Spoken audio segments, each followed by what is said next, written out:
এই অপরাধ ট্রাইব্যুনাল শেখ হাসিনারই তৈরি করা একটা ট্রাইব্যুনাল। রায়টা দেওয়া হয়েছে এবং এটা যেন কার্যকারী হয়।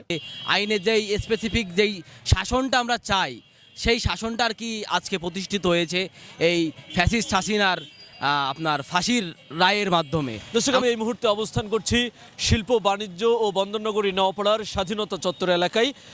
আমরা মূলত আপনারা জানেন যে আন্তর্জাতিক অপরাধ ট্রাইব্যুনালে মানবতা বিরোধী অপরাধের অভিযোগে যে মামলা শেখ হাসিনার বিরুদ্ধে ছিল, সেই মামলার রায় ঘোষণা হয়েছে। সেই মামলায় শেখ হাসিনাকে মৃত্যুদণ্ড দেওয়া হয়েছে। এছাড়াও সাবেক স্বরাষ্ট্রমন্ত্রী আসাদুজ্জামান খান কামালকেও মৃত্যুদণ্ড দেওয়া হয়েছে। তো এই মৃত্যুদণ্ডের প্রতিক্রিয়ায় অভয়নগরের মানুষ কি ভাবছেন, আমরা সেই বিষয়টি জানাবো আপনাদের।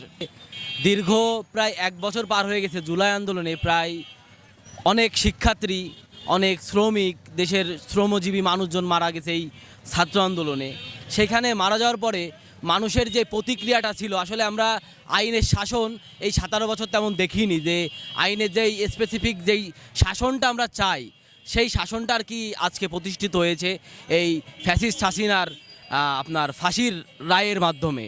আমরা আসলে প্রচুর খুশি, কারণ এই ছাত্র আন্দোলনে অনেক মানুষ মারা গেছে, অনেক ছাত্র মারা গেছে, আমাদের ভাইরা, যাদের আত্মার আসলে আজকে মনে হয় যে তারা শান্তি পাচ্ছে, আত্মার যে শান্তিটা আসলে সেইটা পাচ্ছে। অনেক শহীদ পরিবারের যাদের ছেলে হারা হয়েছে, যাদের বাচ্চা হারাইছে, অনেক ছেলে হারাইছে, অনেক মেয়ে হারাইছে। তো তাদের যেই কষ্টটা, সেই কষ্টটা হয়তো আজকে কিছু হলেও মনে করেন যে আমরা লাঘব করতে পারছি বলে আজকে আমাদের মনে হচ্ছে। আর আমি যতটুকু জানি যে এই অপরাধ ট্রাইব্যুনাল শেখ হাসিনারই তৈরি করা একটা ট্রাইব্যুনাল। তো অনেকেই বলতেছে যে এই ট্রাইব্যুনালটা মানে তাদের ইউনূস সরকারের পাতানো একটা বিষয়। তো আমি তাদের বলতে চাই যে তৈরি করেছে সেই তারই আজকে সেই বিচারটা আর কি হয়ে গেছে। তো এই জায়গায় মনে করেন যে তারা যে বলতেছে একটা ভুলভাল কথা, এই ভুলভাল কথার কোনো নেই। আমরা আজকে আমাদের কাছে মনে করেন যে ঈদ, এক কথায় আজকে আমরা মনে করেন যে ঈদ উদযাপন করতেছি, যেহেতু একটা মনে করেন ফ্যাসিস্ট হাসিনার এরকম আমার মতে আজকে যে 17 বছর পরে এমন একটা বিচার হয়েছে, এই বিচার থেকে অনেক মানুষের শিক্ষা নেওয়া উচিত। যেই নতুন দল গঠন হলো আমাদের, নতুন দল, তারপরে অন্যান্য যেই পুরনো দল, সকলের শিক্ষা নেওয়া উচিত যে এরকম একটা হত্যাযজ্ঞ চালানোর পরেও যে এই দেশের মানুষ কখনো এই দেশের আইন আবার প্রতিষ্ঠিত সম্ভব এইভাবে, আসলে এটা একটা অন্যরকম দৃষ্টান্ত রাখিছে আমার যা মনে হলো।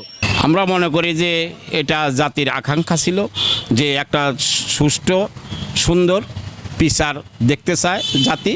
তো সেই হিসাবে হয়তো বিচারটা হয়েছে এবং এই রায়টা দেওয়া হয়েছে এবং এটা যেন কার্যকারী হয় এবং আরও যেই ধরনের অপরাধ করেছে যারাই করেছে না কেন, প্রত্যেকটা মামলায় তদন্ত সাপেক্ষে এই ধরনের বিচার দৃষ্টান্তমূলকভাবে হওয়া উচিত। আসলে জুলাই অভ্যুত্থানে যারা পঙ্গুত্ববরণ করেছে, যারা শহীদ হয়েছে, তাদের পরিবার আজ সন্তুষ্ট হয়েছে।